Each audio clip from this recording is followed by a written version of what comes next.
A série animada do Homem-Aranha chegou ao Disney Plus com os 2 primeiros episódios. Nós vamos falar de todos os detalhes desses episódios e falar um pouquinho também sobre como essa série se posiciona dentro do grande multiverso da Marvel no vídeo de hoje. E aí, seus geeks, tudo certo? Eu sou o Marcos Veloso e hoje é da gente falar sobre seu amigão da vizinhança, o Homem-Aranha, mais especificamente dos 2 primeiros episódios que já estão disponíveis no Disney Plus. Se você ainda não viu, assiste depois, volta pra cá. Bom, primeiro de tudo, falando dos traços, né? A animação que tinha me agradado muito pouco nos trailers, me agradou um pouco mais aqui. Tá, eu ainda não comprei completamente a ideia, mas eu gostei do que eu vi nesses 2 primeiros episódios em termos de animação. A ideia deles é clara e nítida aqui de trazer um quadrinho à vida. Então tem momentos que eles dividem tela como se fosse uma página de uma HQ, que viram página, então realmente é bem legal. Uma outra coisa importante da gente falar, e vou passar boa parte do vídeo nisso, é que essa série se passa numa realidade alternativa, mas uma realidade alternativa que tem muitas semelhanças com a origem do Peter Parker, do Tom Holland, do UCM, do universo principal, aquele que a gente conheceu pela primeira vez em Guerra Civil. E eu vou explicar pra vocês o que acontece. Realidades alternativas, multiverso, permite isso. Então nós estamos vendo uma dimensão praticamente espelhada em termos de origem do Peter, do UCM, com esse da animação, mas com algumas diferenças também bem cruciais. Caminhos se desviam, coisas acontecem do mesmo jeito, coisas acontecem de formas diferentes, e isso pode acontecer aqui de boa. Então, começo de tudo, a gente vê como o Peter recebeu os poderes de aranha dele. Então ele tá indo lá para a escola, numa melancolia, falando muito provavelmente que ele tinha acabado de perder o tio Ben ali, a gente vê a aliança da tia May brilhando. E um detalhe interessante, o Peter é fã do Homem de Ferro. A gente tem um brinquedinho do Homem de Ferro no carro da tia May, que não é da tia May, obviamente, é do Peter Parker. E aí a gente já vai num retcon que o Kevin Feige sabiamente adaptou ao universo cinematográfico da Marvel, que disse que o menininho de Homem de Ferro 2, do momento da batalha final, que está com a máscara do Homem de Ferro e aponta para um robozão antes do Tony Stark chegar e proteger ele, o Kevin Feige disse que aquele menino é o Peter Parker. Não dá pra ver porque ele tá de máscara, então foi um retcon bem válido, bem inteligente do Kevin Feige, que mostra que o Peter desde criancinha era fã do Homem de Ferro. E aqui também o Peter tem um brinquedinho do Homem de Ferro no carro da tia May. Os Vingadores existem também nesse universo. Então a gente já começa a observar que daqui pra frente vai ter muita coisa acontecendo igual. Como ele ganha os poderes, eu acho que é diferente, né? O Peter Parker do UCM já tinha uma noção de que o multiverso poderia existir e tudo mais, e isso daqui também não invalida isso, até pode ser a mesma origem. Ele tá chegando na aula dele, e aí do nada cai um Doutor Estranho de um portal, e o Doutor Estranho tá enfrentando um Venom, que aparentemente é um Venom misturado com o Kraven, porque tem aquela cota de malha aqui no pescoço, largona e tal.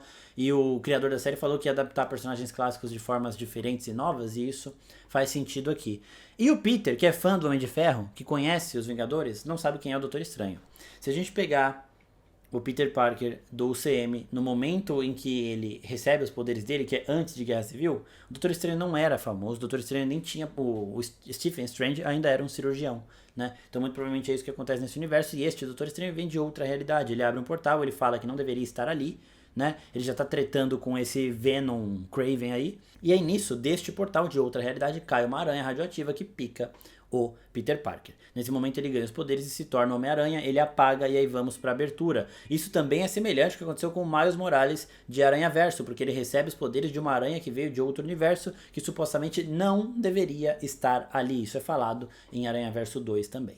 Bom, aí a gente tem a abertura também com diversas referências a quadrinhos clássicos do Homem-Aranha e da Marvel, também algumas pistas ali. A tia May aparece em um dos quadros da abertura com o cabelo mais curto, ela tá com o cabelo longo aqui, então pode indicar que a gente vai ver múltiplas realidades nessa série, ou vai chegar um momento que a gente vai ver realidades alternativas acontecendo, e aí numa delas a gente vai ver de fato o UCM, tá? E aí a gente chega no tempo presente da animação, passaram-se algumas semanas, né, ou meses, do tempo que o Peter ganhou os poderes de aranha, e agora ele está indo de novo atrasado para a aula. E aqui nós temos outras semelhanças com o que o Peter Parker do Tom Holland disse pro Tony Stark em relação aos poderes dele. Primeiro, ele quer chamar a garota pra sair, né? A garota lá da escola dele. E daqui a pouco a gente vai falar dos personagens que são introduzidos aqui. São personagens que existem na Marvel também, tá? Mas antes vamos focar nesse assunto que é o mais legal, o mais interessante. E aí, no caminho, como Homem-Aranha, ele para um ônibus com a mão, ele impede uma batida ali, e aí depois ele toma coragem de falar, alguém que parou um ônibus com a mão pode chamar uma garota pra sair. Em Guerra Civil, quando o Tony Stark chega falando, eu sei que você é o Homem-Aranha, ele mostra um vídeo pro Peter Parker. E o vídeo que ele mostra pro Peter Parker é do Peter Parker parando um ônibus com as mãos. E ele fala, qualquer pessoa, que não é uma pessoa normal que faz isso aqui, a adrenalina não funciona desse jeito, então este momento aconteceu igual. Ambos os Peters, o do CM e o da animação, pararam um ônibus com a mão, né? Outra coisa, o traje homemade feito em casa deles é exatamente o mesmo. É exatamente o mesmo. Com aquele óculos de natação ali no lugar do olho para limitar a visão e tudo mais.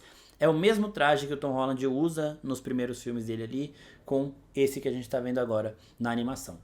Outra coisa, o Peter, quando tá chegando na casa dele, antes de chegar na casa dele, no momento que ele vai encontrar a tia May com um milionário que vai oferecer para ele uma oportunidade de emprego única na vida, ele passa numa lixeira, acha um toca-fitas e chega em casa extremamente ansioso por conta disso.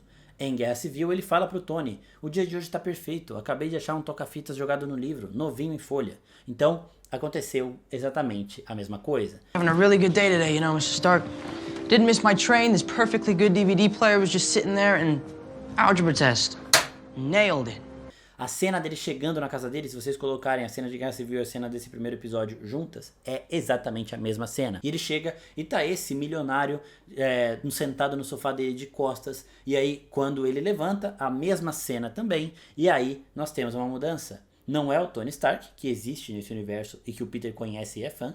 É o Norman Osborn, que o Peter também conhece, é fã, mas não tanto quanto ele é do Tony Stark, né? E aí, o Norman tá lá para oferecer uma oportunidade de emprego única para ele e é de fato um estágio na Oscorp. Então, diferente do Tony, que já sabia que ele era o Homem-Aranha e queria os poderes do Homem-Aranha para lutar na Guerra Civil ali contra o Capitão América, o Norman quer realmente o intelectual Peter Parker, porque ele viu ali o histórico do Peter e tudo mais, ficou impressionado e chamou pra trabalhar junto. Só que depois ele também acabaria rapidinho descobrindo que o Peter é o Homem-Aranha, então essas coisas também vão acontecer de forma bem semelhante. Então, basicamente é isso. É a mesma origem, com alguns acontecimentos ápice aí, diferentes, que alteram o rumo de cada um desses personagens, mostrando como o multiverso pode funcionar. Algumas coisas acontecem do mesmo jeito, outras um pouco diferente. E aí, vamos falar um pouquinho também do coração dessa série, porque essa série já começou nesses 2 primeiros episódios mostrando o amigão da vizinhança, o Homem-Aranha mesmo, né? Em um dos momentos, antes dele achar o toca-fitas e entrar na casa dele pra ver o Norman, ele pega uma menina que tava roubando uma pizzaria. Ele vê que ela não é uma criminosa, que ela não é perigosa nem nada do tipo, que ela tava desesperada por dinheiro. E aí que entra o coração do Homem-Aranha, né? Ele devolve o dinheiro pro dono da pizzaria, entrega ela, mas depois ele libera ela e tipo, ó, você cometeu um erro, não faz isso de novo. Ela fica completamente assustada e fala, tá bom, não vou fazer, prometo, obrigado. O dono da pizzaria também fala, você recuperou nosso dinheiro, tá de boa, tomara que você tenha tomado a decisão certa. Então, ele é realmente esse amigão da vizinhança, de todos ali, né? Ele vai tentar sempre entender a situação com o coração inocente dele, de certa forma. E falando em coração dessa série, a gente vai ter também esse coração mostrando o background de outros personagens. O Lincoln, que é o quarterbacker da escola do Peter, ele também é um personagem que já ganhou todo mundo de primeiro momento, ele é amigão do Peter, mó legal a relação dos dois. E a gente vê um pouco do que ele enfrenta indo pra casa, a gente vê um pouco do dia a dia dele, que na escola tá lá como o popular, o atleta, o melhor do time, o amado por todas e tudo mais. Só que ele também tem a sua realidade difícil. Então a gente provavelmente vai ter essa realidade de alguns personagens sendo explorada ao longo dos episódios. Isso também ajuda a série a ampliar esse coração, né? Aí nós vemos também outros rostos conhecidos do universo cinematográfico da Marvel e também dos quadrinhos. Começando pela Pearl, que é a garota que o Peter gosta. Nos quadrinhos, assim como aqui nessa animação, ela era uma nadadora excepcional, com potencial olímpico e tudo mais, né? E lá nos quadrinhos, aqui na série a gente não sabe se vai acontecer ou não, ela acaba entrando em um experimento sem saber que ela estava entrando no experimento e acaba adquirindo o poder de controlar a água, então ela se torna também uma super-heroína. Nós temos o personagem do Zack Cherry, que é aquele que pede pro Homem-Aranha dar um flip no Homem-Aranha Homecoming. Ele também aparece em Shang-Chi lá, gravando a treta do Shang-Chi dentro do ônibus. Então é um personagem ali que tá aparecendo nessa Marvel mais urbana aos poucos e também está aqui na animação, usando basicamente a mesma roupa que ele usa em Homecoming. Peter chega na Oscorp, né, para fazer o estágio dele ali. A gente tem bastante gente conhecida. Nós temos o Bentley Whitman, que é o professor ali, o que vai chefiar esses estagiários. Ele nos quadrinhos é um cara que não tem poderes, mas ele cria alguns artefatos aí que ajudam, tecnológicos, né? Que ajudam ele a simular magia. Tecnologia simulando magia. Temos a Carla Connors. Quando você vê o Dr. Connors sem um braço, você já sabe o que é. É o lagarto, ela será a lagarta aqui. E eu gosto de como ela e o Peter já se dão bem desde o começo. Assim como o Kurt Connors, que meio que acolhe o Peter desde sempre. Encantado pelo intelecto do garoto, ele ajuda. E os dois acabam se ajudando e... nisso sai o experimento do lagarto e provavelmente é o que vai acontecer aqui com ela também. E eles dois estão trabalhando em recriar uma espécie de reator Ark, assim como do Tony Stark, eles citam isso. O Peter fala, tipo do Tony Stark, ela é, mas não igualzinho porque ele patenteou aquilo.